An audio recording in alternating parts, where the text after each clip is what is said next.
Hello, guys and girls. We are back here for some chess commentary. And today's game was very, very special. I think for both of us, this uh, f- for me and my opponent, this game was very, very hard to play because it was very spicy. Yeah. So let's go into it. We start as white with d4. He answers or she enters with d5. And we go into the Queen's Gambit. And shoutouts to the Netflix series. It's not, I didn't pick up because of that. But, anyways, he accepted. Black accepted. And here we went into knight c3. My opponent was very adventurous and tried this move here, bishop f5, which is a free tempo for white because of e4. And we took it, like we took the tempo opportunity. So he has to go back with the bishop. And here I was not, how to put it? I was not rushing to pick up this pawn. So I went with knight f3. And knight f3 is the second most played move. Yeah, I changed up the camera, excuse me, the camera side and the board side because I didn't want to spoil the game result. Yeah, I have to see how this feels. It's still a feeling phase. So knight f3 it is, and my opponent went with bishop h5, which pins the knight to the queen. So this knight can't move away for now, but it's if you look at the board, we have two knights, two pawns out, and we are on the verge of bringing another piece into the game to our position.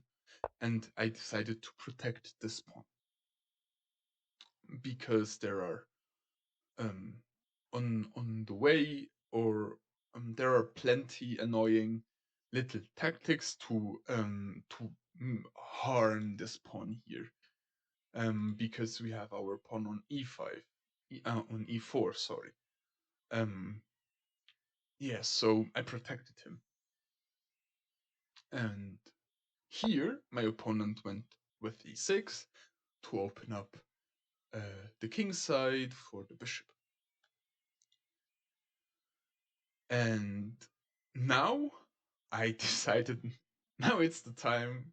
Let's take the pawn finally. I think computer was screaming, take this pawn. I think I delayed it by 2 moves or something like that. Yeah, good. We are not computer, so. My opponent, or this opponent, oh yeah, my opponent went to bishop b4 to pin the knight to the king. This time it's a real pin, and this is very, very popular and can be annoying if you are not like very versed into it. And here there is a very, very tactical line. I can show it to you what happens, because computer gives this a mistake. So there is this line of queen giving a check on a4, So black goes and protects the bishop and blocks the check with one move with the knight and develops a piece, which is pretty nice, right? And here, um, this is where I always get um, anxious, because now we have this d5 move, which, you know, threatens to take to win this knight. But the positions which results out of this, I'm always very unsure. Let me show it to you.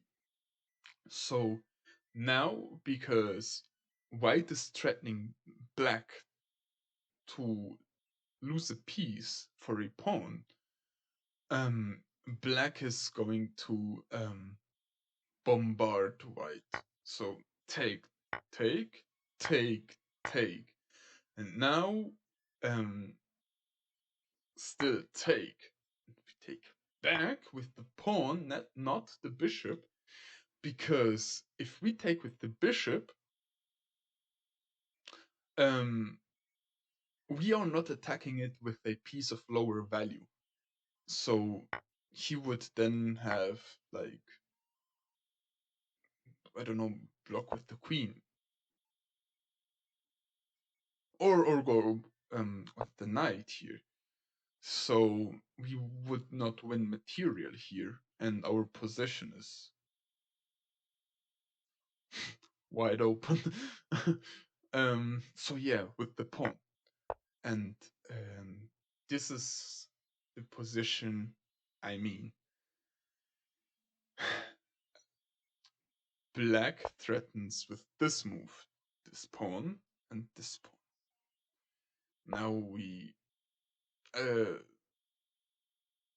let's see what is the most played move. The most played move here is to just take the knight. I would assume that taking here, taking this pawn, is very, very annoying uh, for white, because, well, you go here and white is very safe, but do you feel what I mean? It's very, your king is in the middle of the board, and um, if you don't play this perfectly,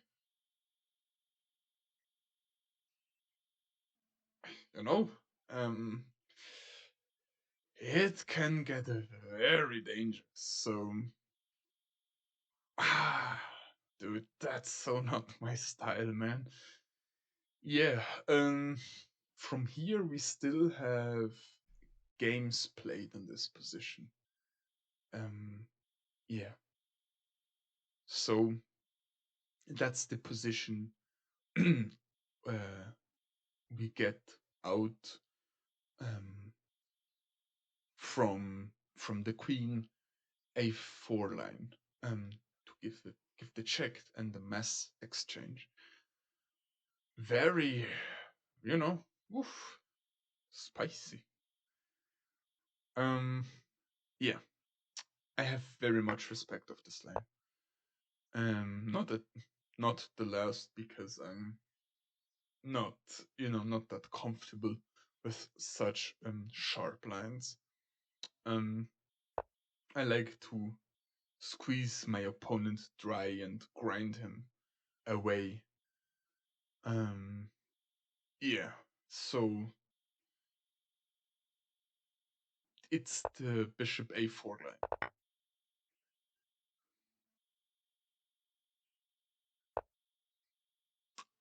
Therefore, because I didn't want to go into this position, and I by not going into this position, I mean, um, I have looked into it before, because, as I said, this is very, very common.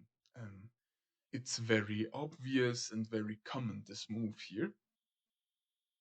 And I have faced it a lot before. It's nothing rare or anything like that.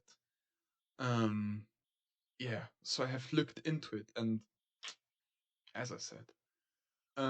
Yeah, so we castle, and computer says, no, no, no. You were a little pussy. Oh, you are a little coward. Um, you should go for the tactics. so, um, I recommended this now to take the knight because the bishop is um actually completely displaced and has no harmony into the position. Um, if you go for this line with the bishop as black, a little side note, um, do it with the intention of chopping away this knight because this like especially in this position, white can just castle away and the, this move just vanishes. Its purpose vanishes, and you have no pin anymore. So this bishop is very valuable for black. This is the bishop. It's the king's bishop. So yeah, um, we still, it's right. So yeah, here, as I said, you have to take because either you give again a tempo and it's just gonna um it's not gonna get nice for black here, and knight f6 is a blunder for the same reason as we looked into before. um Here I blundered back and went e5 to attack the knight. Now black gets good counterplay and chances, so my opponent took, and here I went for a thinker. 40 seconds. I was thinking about to take the knight here, but yeah. Um Again, it gets very very no, it's not even tactical.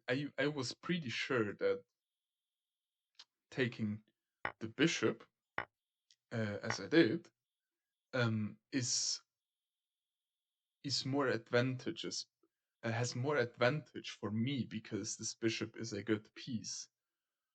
Um Now black can move the knight, and yeah, my opponent moves it to the wrong square. I knew that this was a potential move. So he goes here, and we protect the pawn and attack the knight. I expected my opponent to go a one move again with the bishop to, you know, attack, protect the knight, and maybe open up a discovered attack. But but everything is protected here, and this knight is almost trapped, or it is trapped actually. So he takes, we take, and now he opened himself a square for the knight. And I, let me tell you, this was a tough game because damn, I saw this and I don't know why I went for this f4 move. Because this gives him black counterplay for no reason. Yeah. My opponent went h3, h6, sorry, and was probably preparing to go g5. And yeah, here I was thinking, well, I don't want to allow my opponent to, so here, if, let me see, if I went, for example, rook here,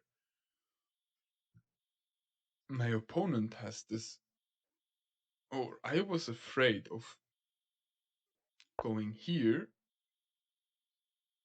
here, here, and, well, you can come back, but I didn't look into this. I was so scared of this. Like, I was not confident at all that this is good. I was I was 100% sure that putting the rook on this open file just now is not right. So I went with the queen and protected this square, which also attacks this pawn. But it's more of a nothing burger. It's like more about this square. The reason I did it. So my opponent protects his pawn, and as you can see, white has no material advantage, but the position is very weird. This is what I meant with spicy. So our king has a hole in his castle, but we have developed one, two, three pieces. Um, we have castled our king out of the middle, and now our rooks have open files, which is so good for the rooks. So this is very weird. This is very, very very spicy for a d4 opening.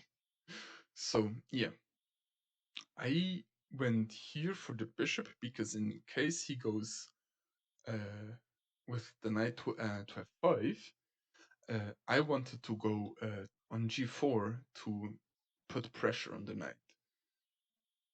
And my opponent did this g5 move, which is marked by computer as a mistake. Why is the engine on? I don't want the engine. Yeah. I'm. I'm. Here I was thinking, how can I? How can I? How can I pressure that position the best of my to the best of my ability? And because this bishop is, I mean, it's a big pawn for the moment, and I decided that rook g1 is perfect suited for this, because now we have an attacker going, and let's go. We can put pressure on this king, which is still in the center. And I don't know if you experienced that, but if you get such good positions, like, I kind of feel pressured to win, because losing a good position is, you have way more pressure. Your opponent can practically play the most obvious moves, and you have to play perfect to win the position. Because as we know in chess, one move can give all away. So my opponent here, let me tell you, um, up to this move, my opponent had more time. Here, for this move, he took 6 minutes, and um, up to this move, we went like on par with the clock. And for this move here, my opponent used up 11 minutes on the clock. This is the reason why I don't want to just.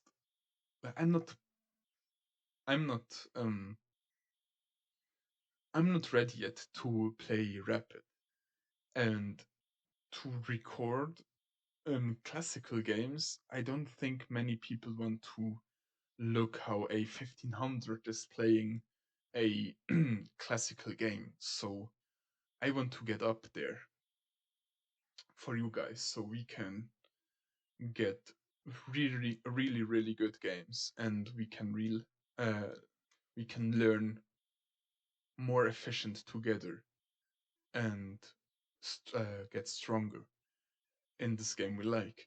Um, so here I was like, he cannot go with the rook to g8 because we have this.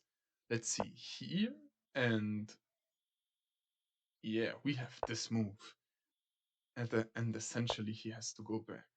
So um, my opponent did the right move, which is to attack my queen, and I have to take. I didn't hesitate at all here. It was like, yeah, I want to go into this endgame. I want to play endgames. Um, so this exchange happens, and this is the position we are in. Now our opponent is threatening to castle his king to safety. Um, well, what am I talking? Not really, because of this bishop. Kitty! Kitty just went to say hello. Oh, Kitty! Vad ska man säga? Vad ska man säga? Vad ska man säga?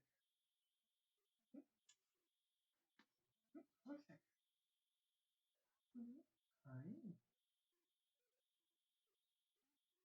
He doesn't want to come.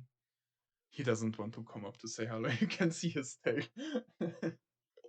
He just came from outside. So I was talking bogus. You cannot castle, and this was the reason why I had the bishop here in the first place. Um, so my opponent did the right move here. We are in this very special endgame. Uh, this is very this is what I mean. This is not easy to play because you can try to come up with a move without this. I turned it on to look at something. So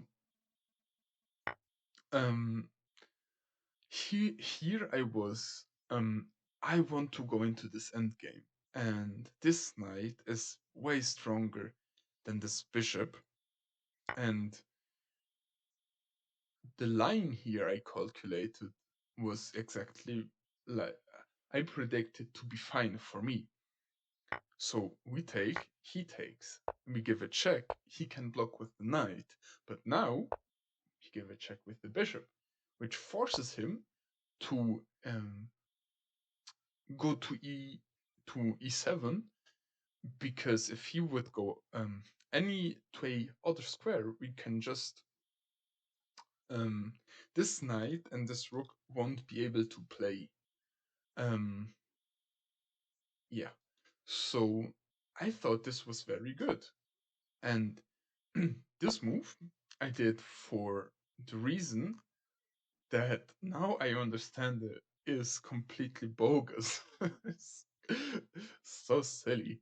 Um, so the reason was to not allow the rook.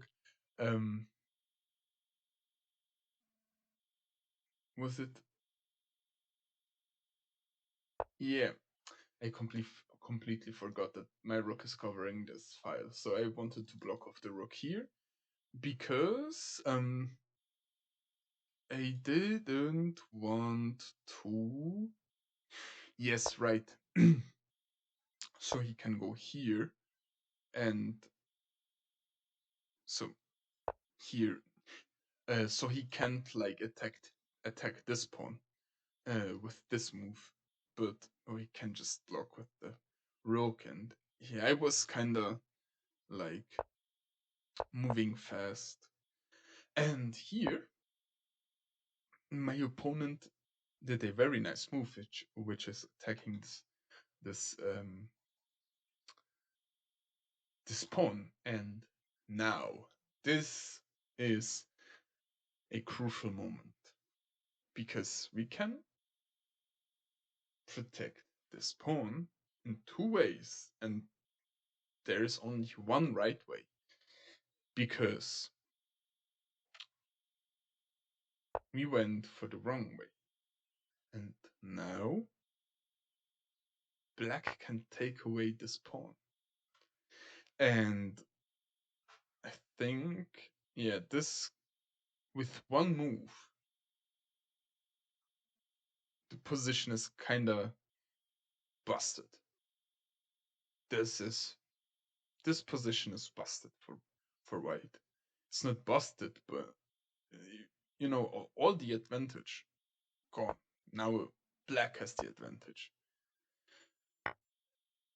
And yeah, it's like now we don't have a compensation for this position because black's position now is better.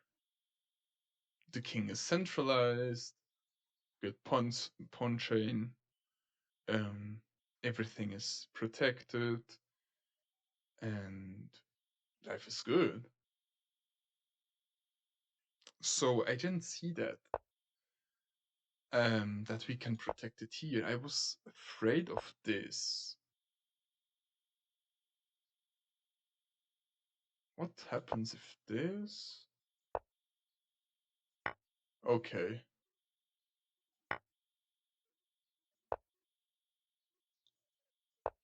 Okay. Okay. Yeah. Um. Yeah. So this I forgot about this. That this pawn is pinned to the rook. If I move over there, and my opponent didn't see it, and now is taking um. Yeah, giving me the opportunity to um get back into the game. So we still miss this like this is so annoying because blundering positionally in the opening is way less punishing than blundering positionally in the end game, because in the opening you can um you can kind of sometimes come back if you're not losing too much. Maybe you can transform the position to something with counterplay, where your opponent has to find every right move. And yeah, so my opponent still blundered it. And pause the video if you see. Oh no. Uh, yeah, it's mate in one. I saw this. Um, like, man, I'm so annoyed by this that I didn't see this. I'm not gonna lie to you, because well, this would have changed everything. And here my opponent blundered mate in one, and we found it. Like, I knew that he cannot move away this knight. Um, I thought that this position was uh, foolproof for white. It isn't. Damn. Well, yeah. So what what is the takeaway from this game? So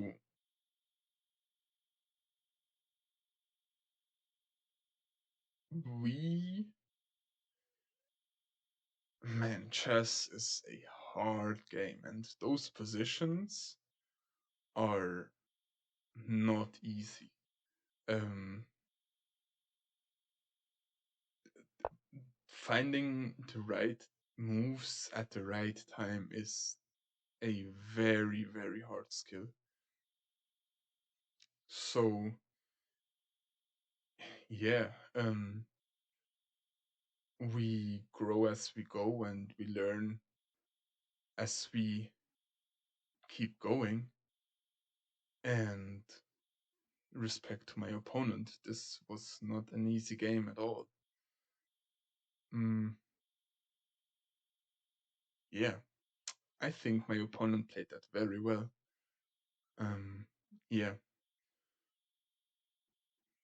Um, is there anything else I want to say here? If you made it this far, huge shout outs to you. Attention span these days are short, and you are on one of the rare ones. Rest assured. Be assured of that. Um, so yeah, um, I'm still processing um, the mistakes I've made, and this was not easy at all. So take care and have a good time. Peace. Bye bye.